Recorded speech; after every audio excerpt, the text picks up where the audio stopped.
后来继续来看，目前台湾的外籍移工有70多万人，移工的权益嘛是需要关心。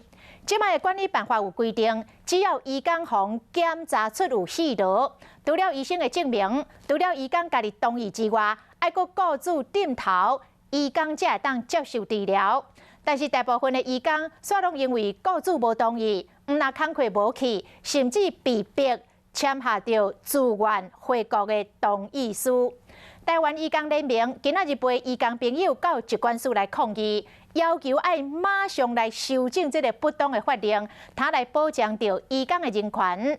移工讲，因嘛付健保费。外国部小恶法。这是来自世界各地来台湾打拼的移工，因今日站出来就是要争取家己的权益。Force me to terminate my contract and force isolate me, which brings me too much anxiety. I'm just like a trash that lay down.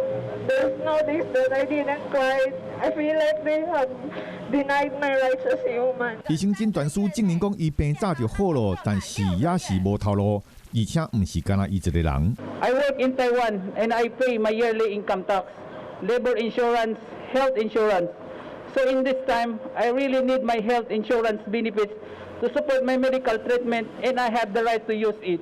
因拢是向检验出有戏病，但是因为头家无愿意签治疗的同意书，煞袂当继续做事，所以因只好徛出来寻求协助。为什么要不同意科长？为什么？我就希望机关署可以给我们尽快答复，因为毕竟这只是办法，这并不是非常难修改的法令。受聘过外国人健康管理办法第9条，除了病院开的诊断证明书了后，家己就要同意，原来头家嘛就要同意，才会当看病。但是身体健康甲工作的权益是每一个人拢重视的问题。才伊讲面对着无平等的待遇，因希望台湾的政府会当来倒协助。